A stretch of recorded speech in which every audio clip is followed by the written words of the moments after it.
Bueno, entonces hoy vamos a comenzar a ver citogenética, que es ya la tercera rama de la genética. Ya vimos genética molecular, hablamos un poquito también de genética de la herencia, lo tocamos así por encimita, ¿verdad? Hablamos de eso.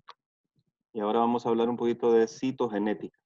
La citogenética es la parte de la genética que estudia los cromosomas. La citogenética es la parte de la genética que estudia los cromosomas. Bueno, entonces habíamos visto que la genética molecular tiene más o menos, ¿cuánto? Unas décadas de estar siendo estudiada, ahí a mediados de los 70 con el descubrimiento de la doble hélice y luego la ingeniería genética y la biología molecular. Entonces estas ciencias han venido a alimentar eh, el conocimiento de interacciones moleculares y de procesos moleculares. Y eso es lo que se denomina genética molecular. O sea, tenemos unas décadas, es la más nueva de las ramas, unas décadas de estar trabajando eso. Y luego vimos genética de la herencia, vimos que el ser humano siempre le ha interesado saber cómo se heredan los caracteres. Y eso lo hacemos a través de cruces, ¿verdad? Y tenemos más o menos desde el inicio del siglo pasado de estar estudiando esa rama de la genética. Y la citogenética se necesita ver cromosomas, ¿verdad? O sea, ya no se necesitan hacer cruces, ya no se necesita saber la interacción de las moléculas, sino que lo que vamos a hacer es ver en un microscopio. Entonces la citogenética tiene de estar siendo estudiada más o menos desde que los microscopios existen y desde que se están estudiando las células, más o menos a finales del siglo antepasado. Bueno, entonces el estudio de los cromosomas es importante para la medicina, es muy importante para la medicina. Hay muchas patologías que pueden ser detectadas por medio de un estudio de cromosomas y se ve que a veces son problemas cromosómicos, ¿verdad? Son reordenamientos cromosómicos, anomalías cromosómicas, etc. Bueno, los cromosomas, ya saben ustedes, esto ya lo sabemos porque ya lo hemos venido viendo, ¿verdad?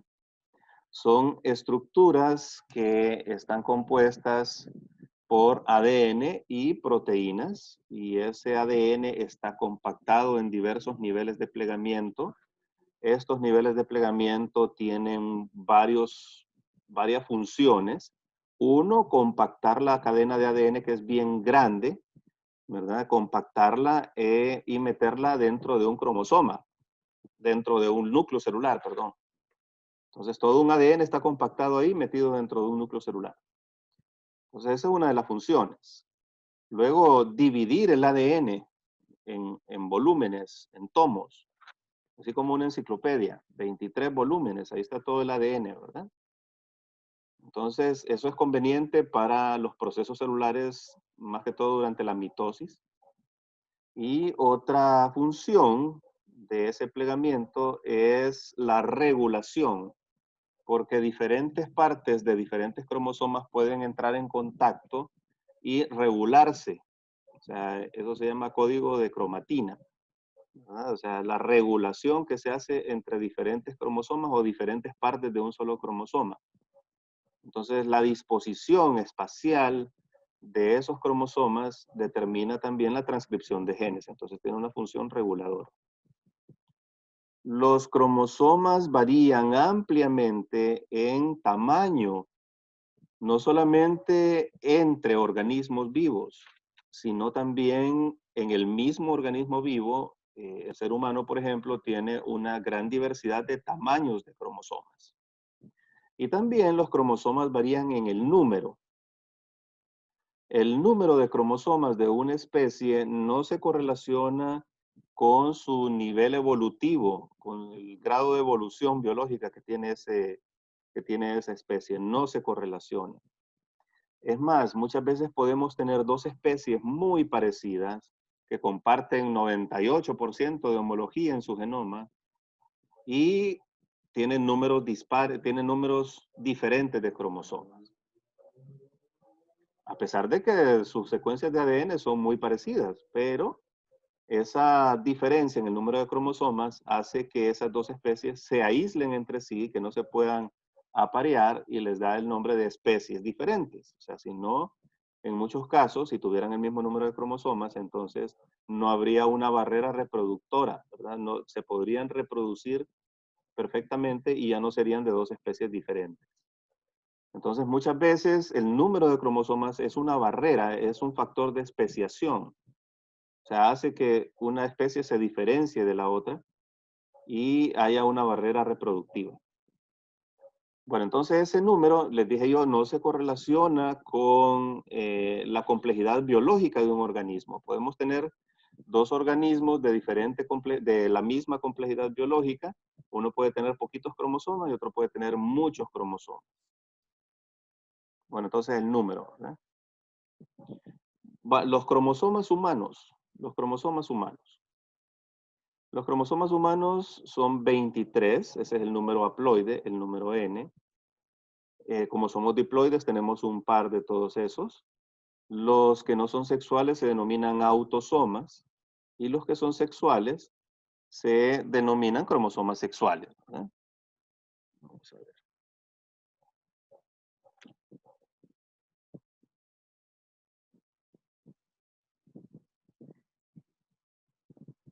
Bueno, entonces ya saben ustedes también que los cromosomas tienen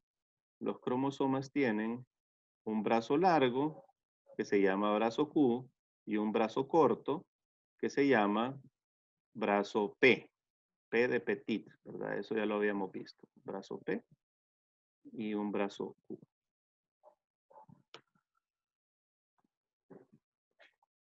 Bueno, entonces, los cromosomas los identificamos mediante un examen citogenético que denominamos cariotipo. El cariotipo sirve para clasificar cromosomas y ver anomalías que hay en ellos. O sea, vamos a detectar anomalías cromosómicas por medio de este cariotipo. Bueno, entonces, ¿cuándo vamos a ordenar un cariotipo? ¿Cuándo vamos a ordenar un cariotipo? ¿O qué utilidades, en qué contextos se utiliza un cariotipo? Se manda a hacer un cariotipo. O sea, un cariotipo es una preparación de los cromosomas para que nosotros podamos observar si tiene anomalías numéricas o si tiene anomalías estructurales. Entonces hacemos un cariotipo. ¿Cuándo se hacen cariotipos? Bueno, se pueden hacer cariotipos para investigación.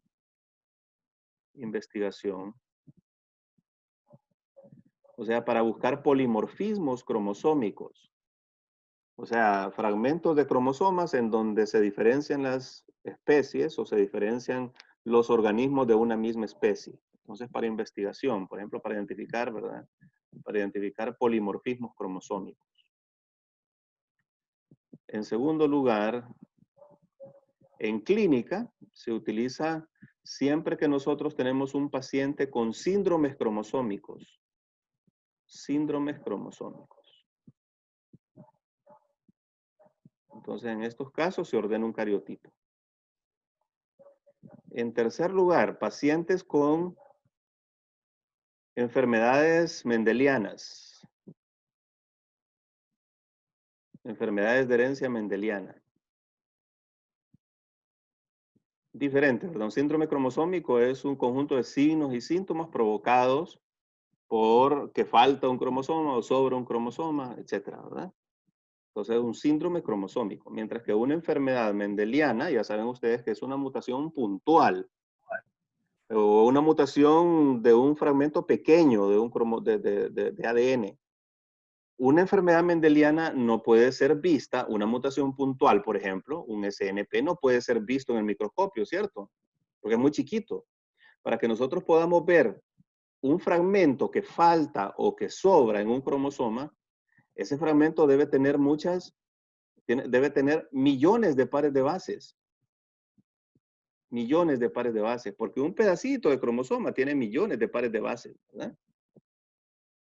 De lo contrario, si son mutaciones pequeñas, si son cambios pequeños, no los vamos a ver en un microscopio. Pero algunas veces, algunos reordenamientos cromosómicos, por ejemplo, translocaciones, pueden ocasionar enfermedades mendelianas porque los cromosomas se parten, se quiebran y se vuelven a pegar. Si el cromosoma se pega mal, entonces, bueno, se pega mal, entonces hay un reordenamiento cromosómico, una anomalía cromosómica. Esa anomalía por sí misma no va a provocar una enfermedad mendeliana, pero algunas veces el sitio de quiebre del cromosoma, el sitio donde se rompe, digamos que se rompió este pedacito se fue para otro cromosoma y otro pedacito de otro cromosoma se vino para este sitio. Esa es una translocación. Entonces, esa translocación puede ser que no cause ninguna enfermedad, pero si el sitio de corte involucra un gen, entonces este gen queda partido.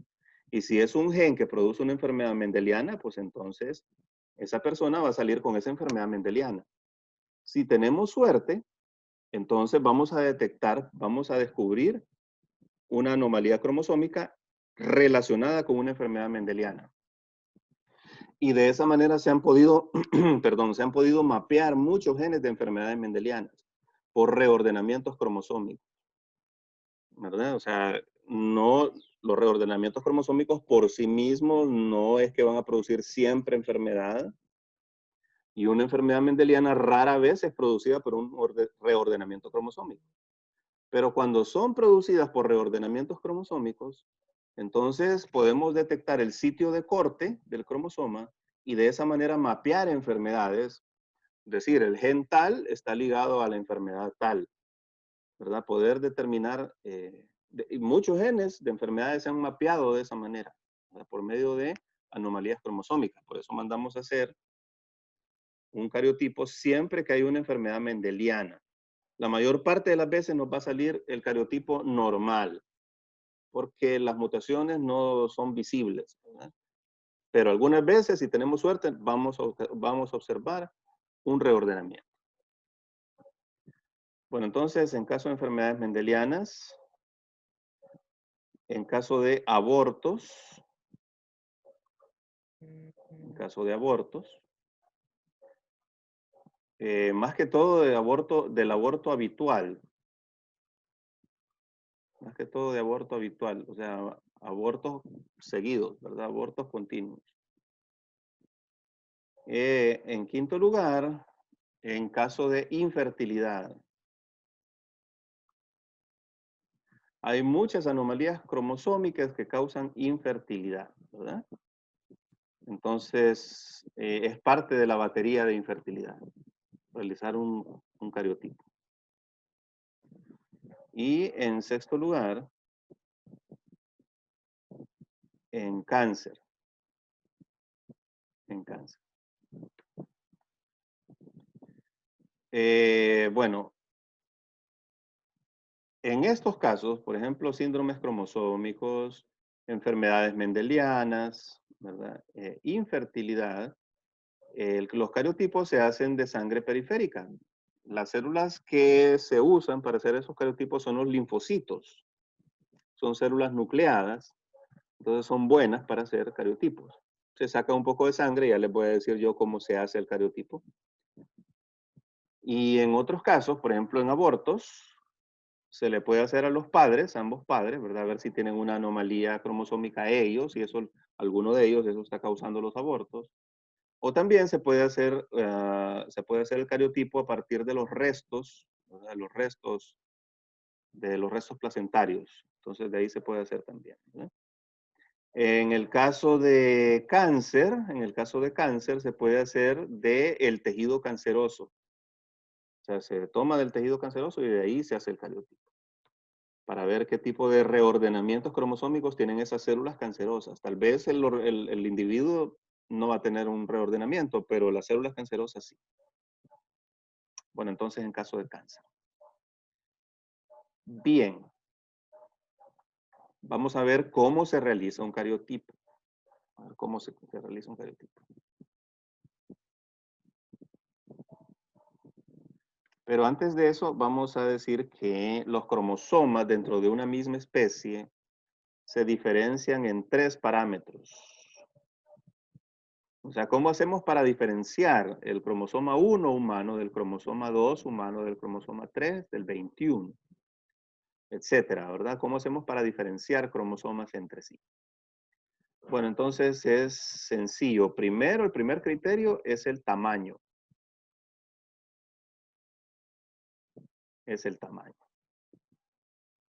O sea, hay cromosomas que son grandes, como el cromosoma 1, y hay otros que son chiquititos, como el cromosoma 21, por ejemplo, ¿verdad? Entonces hay un rango de tamaños y los hemos clasificado desde el más grande, que supuestamente es el cromosoma 1, al más pequeño, que supuestamente es el cromosoma 22. Ahora sabemos que el más pequeño no es el 22, sino que el 21 es un poquito más pequeño que el 22, ¿verdad? Eso lo sabemos ahora. Pero en general se clasifican del más grande al más pequeño, ¿verdad? Esa es la primera clasificación. O sea que es el 9 va a ser más grande que el 16, ¿verdad? Y así. O sea, mientras más antes esté el número, mientras antes esté el número, entonces más grande es el cromosoma. El segundo criterio para clasificar cromosomas es la posición del centrómero. Posición del centrómero.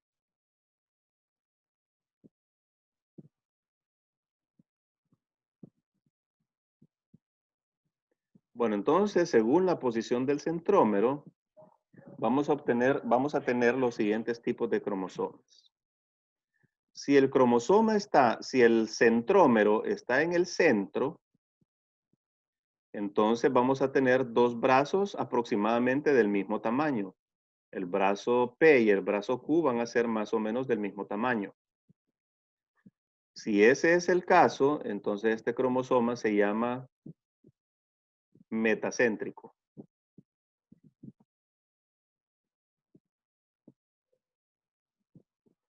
Es un cromosoma metacéntrico, sus dos brazos son aproximadamente del mismo tamaño.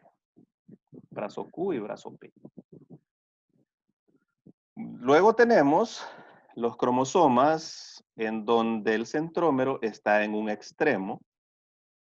Entonces, estos cromosomas solo van a tener un brazo, ¿verdad? Van a tener el centrómero y un brazo. Aquí está el telómero, ¿verdad? Un bracito nada más.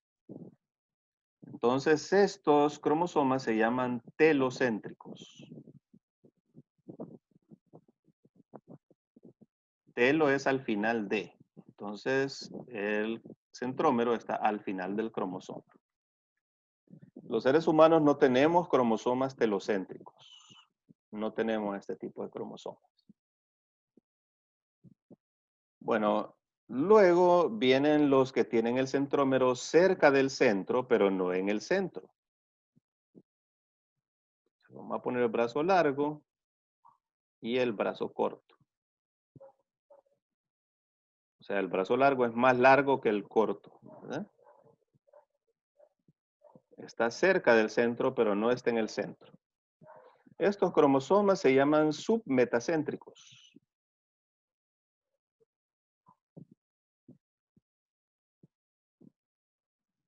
Submetacéntricos.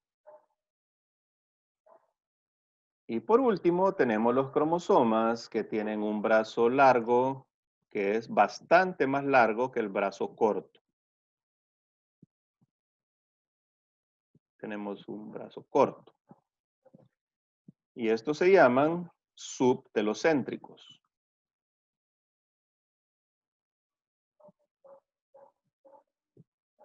Subtelocéntricos, así se llaman estos. Bueno, los seres humanos tenemos un tipo especial de cromosomas subtelocéntricos que se llaman cromosomas acrocéntricos.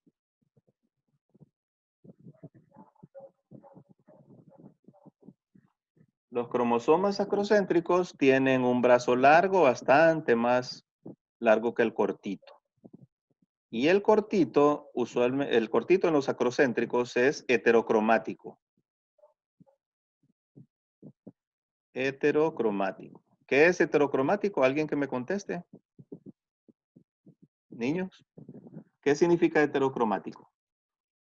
Ustedes ya saben, ¿verdad? Y les dije, recuerden esta palabra que la vamos a seguir usando. ¿Alguien? ¿Alguien?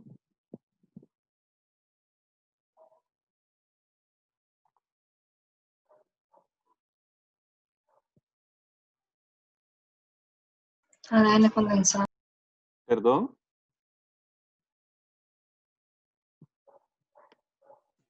Que se tiña múltiples veces. ¿Se tiñe múltiples veces? No. Lo vimos el parcial pasado.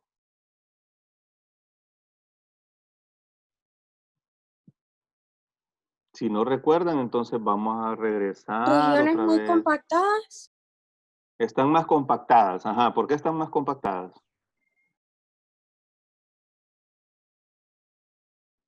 Porque están más condensadas. Sí, están más condensadas, están más compactadas. ¿Por qué? Por cromatinas. Bueno, entonces les queda de tarea, ¿verdad? Les queda de tarea. Tarea. ¿De acuerdo? Porque esto ya lo vimos y les dije yo, acuérdense de esta palabrita. Estudienla bien, porque la vamos a volver a ver. Entonces es heterocromático y esto les queda de tarea. Bueno, bien, vamos a ver. Los cromosomas acrocéntricos humanos son el 13, 14, 15, 21 y 22.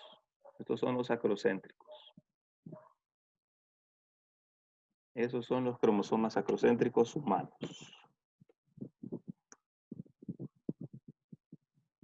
Y tienen estas características. ¿Eh? Tienen estas características. Bien. Bueno, entonces esa es la clasificación según la posición del centrómero. ¿Verdad? Esa es la clasificación general. Vamos a ver, vamos a borrar. Y el tercer criterio para clasificar cromosomas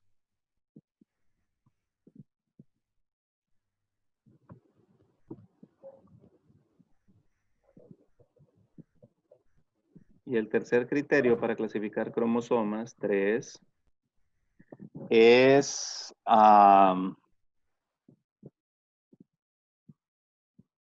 vamos a ver, es el bandeo cromosómico.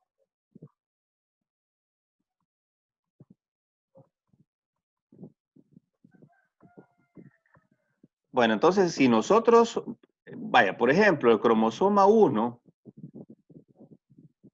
y el cromosoma 2, 1 y 2, digamos, son del mismo tamaño. Los dos son metacéntricos. Los dos tienen el centrómero en medio. O sea que nosotros no podríamos distinguir el 1 del 2, sería bien difícil. O vaya, el 21 del 22. Los dos son cromosomas acrocéntricos. Y los dos son chiquitos. Entonces no podríamos distinguirlos entre sí, ¿verdad?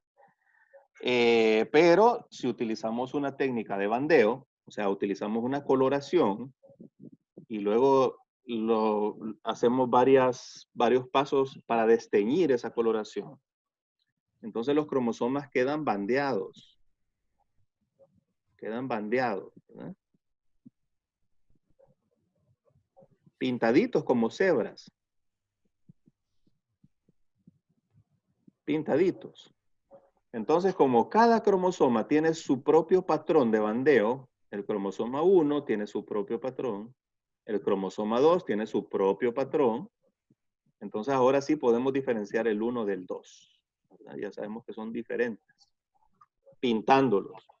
Entonces, si los pintamos, podemos diferenciar. Igual que el 21, el 22, el Y se parece también. Es un cromosoma chiquito, ¿verdad? Que se parece mucho al 21 y al 22. Entonces, si nosotros los pintamos, hacemos una técnica de bandeo, ya podemos diferenciar entre varios tipos de cromosomas. Este es el tercer criterio, el bandeo cromosómico. Lo vamos a ver un poquito mejor cuando miremos el cariotipo, ¿verdad? ¿Cómo se realiza el cariotipo?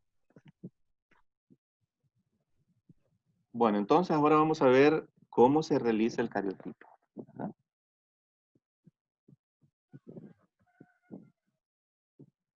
Uno, se le saca sangre venosa a la persona, se le saca sangre de una vena. Se hace flebotomía, ¿verdad? Es una flebotomía.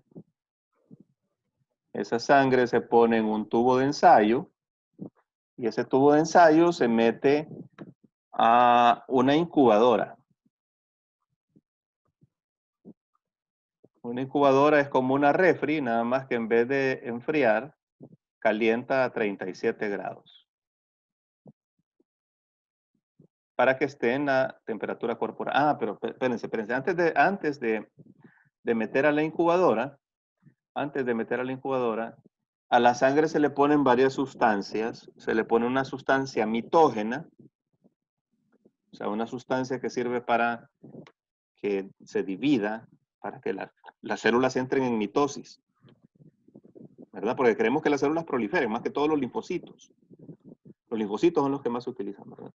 Entonces, queremos que las células proliferen, que haya muchas células.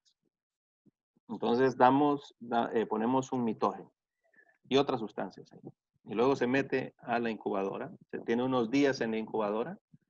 Se saca de la incubadora y se le pone una sustancia que se llama colchicina. Ustedes tal vez la han estado oyendo, porque la colchicina se utiliza en enfermedades reumatológicas y también se está utilizando ahorita en el COVID, ¿verdad? Se está utilizando colchicina. Entonces la colchicina tiene la propiedad de parar las células en metafase. O sea, la célula que va entrando a metafase se detiene ahí en metafase. Eso hace la colchicina, ¿verdad? Detiene las células en metafase. Y entonces con la colchicina se vuelve a meter a la incubadora. Y se tiene otras 24 horas en la incubadora. ¿Para qué? Para que todas las células que están en sus mitosis, todas se detengan en metafase. Para eso se hace, ¿no?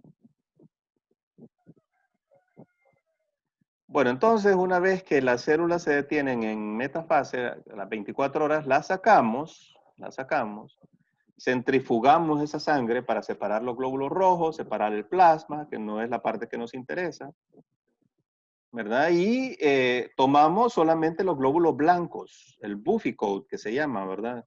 O sea, una vez que separamos las células en una centrifugadora, entonces los glóbulos rojos quedan acá abajo, el plasma queda acá arriba, y aquí hay una bandita de glóbulos blancos, una bandita blanca, que se llama Buffy coat.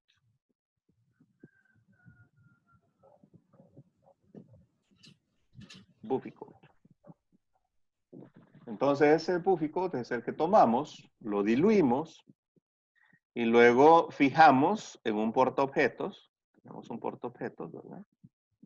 Y entonces ponemos unas gotas acá. Bueno, hacemos todo un proceso, ¿verdad? Es todo un proceso. Pero se lo estoy resumiendo, ¿verdad? Entonces esas gotitas se fijan acá y se hace con una pipeta, fíjense, con una pipeta desde la altura, una pipeta grande, ¿verdad? Se dejan, y el portaobjeto se pone abajo y se dejan caer las gotas, como para que estallen las celulitas. Y entonces las gotitas quedan acá, ¿verdad? Luego hacemos un proceso de fijación y lo miramos, le ponemos lo teñimos con alguna sustancia, ¿verdad? Y lo vemos al microscopio, Entonces al microscopio lo que vamos a ver son como un montón de huevitos estrellados, que son todas las células, ¿verdad? Que sus núcleos se han abierto, se han quebrado. Y entonces lo que vamos a ver es esto, ¿verdad? Más o menos así vamos a ver. Más o menos así. Y dentro de cada célula vamos a ver todos los cromosomas ahí. todos regaditos así, ¿verdad? Dentro de cada núcleo celular vamos a ver un montón de cromosomitas ahí, un montón de fibritas. Así, ¿verdad? Eso es lo que vamos a ver. Bueno, luego hacemos la técnica de bandeo. Técnica de bandeo. Bandeo cromosómico. Y entonces las bandas más usadas son las bandas G. Bandas G. En las bandas G se utiliza una sustancia que se llama giemsa para teñir las células. Se utiliza el giemsa. Bueno, entonces lo que hacemos es que el portaobjetos, ¿verdad? Lo pintamos con giemsa y luego utilizamos un decolorante que se llama tripsina. Tripsina es una enzima proteolítica.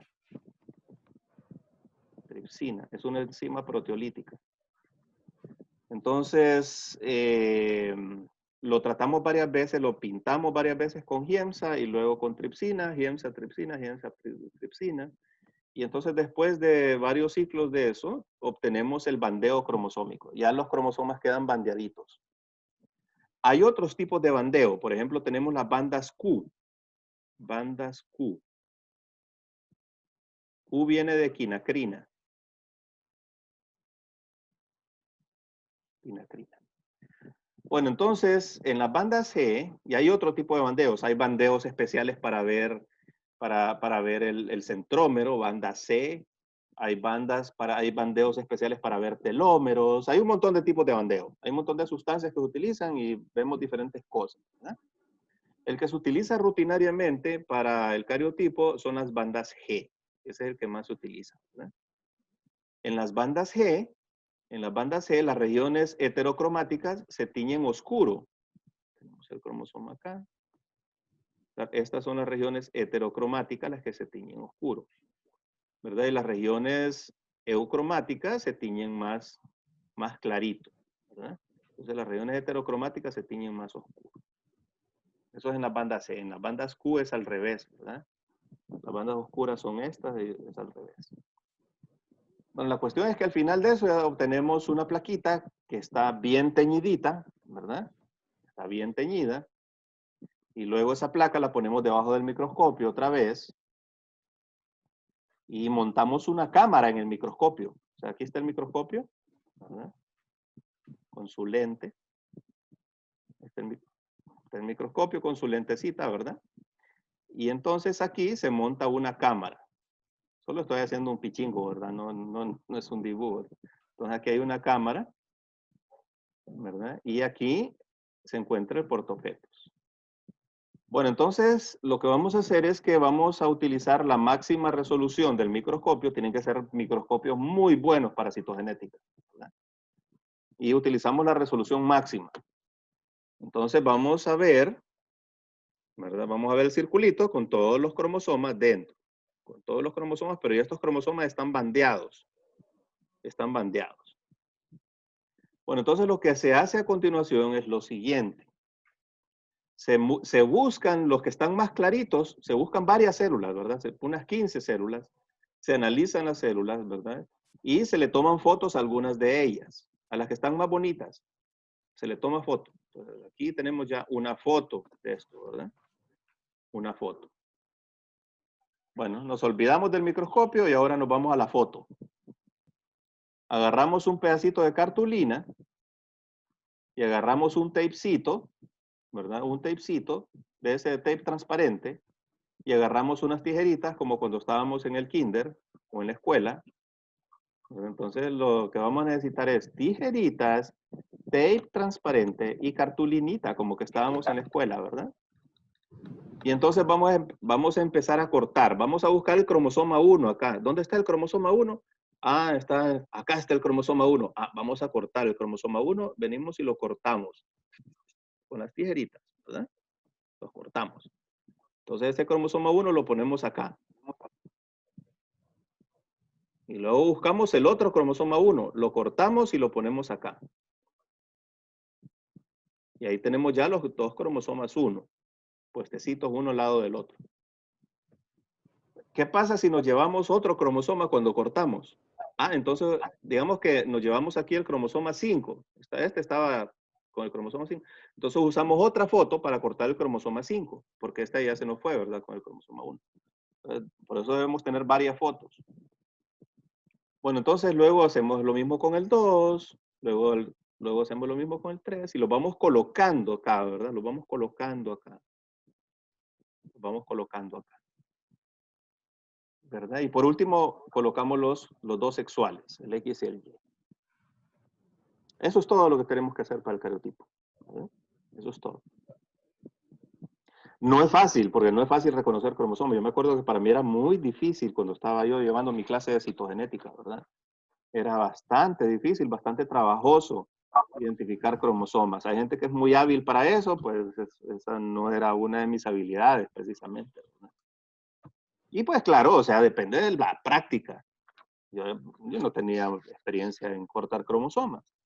Pero, por ejemplo, mi profesora, que era una señora, profesora de laboratorio de citogenética, era una señora de origen alemán, ya tenía como 100 años de estar haciendo cariotipos. Yo creo que nació haciendo cariotipos. Entonces, claro, ella hacía un cariotipo en unos minutos, lo tenía ya listo. Yo no, yo me tardaba varias horas haciendo un cariotipo, toda una tarde me estaba yo en un solo cariotipo. Pero la señora que tenía experiencia de años, de décadas haciendo cariotipos, ¿verdad? Toda una vida haciendo cariotipos lo hacía en unos minutos. Ahora hay software que pueden hacer esto. Bueno, siempre ha habido software, ¿verdad? Siempre ha habido software, ¿verdad? Pero el software, son software basados en inteligencia artificial, ¿verdad? Y esas cosas. Pero siempre yo creo que mi profesora sabe más que esos software, ¿verdad? O sea, es más certera que esos software. Bueno, entonces, este cariotipo, una vez que lo tenemos, entonces ese nos sirve. Bueno, usualmente vemos unas 15 células, ¿verdad? Unas 15 células, pero claro, un cariotipo solo vamos a hacer uno. Pero siempre estudiamos otras células para ver que en todas concuerde lo que nosotros encontremos en esta de acá. Porque puede haber mosaicos, ¿verdad? Entonces, cuando nosotros sospechamos un mosaico, un mosaicismo, entonces estudiamos más células para ver si hay algunas células que tienen algún tipo de anomalía y otras no. Son mosaicos. Bueno, entonces, mañana vamos a ver. Mañana hay clase, ¿verdad? Mañana es el examen de las 8. Mañana no hay clase, entonces el miércoles el examen. El jueves sí hay clase. El jueves vamos a ver anomalías cromosómicas. ¿Me acuerdan, verdad? Anomalías cromosómicas.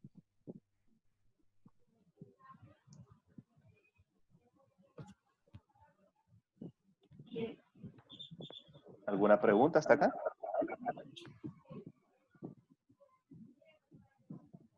Todo claro, doctor.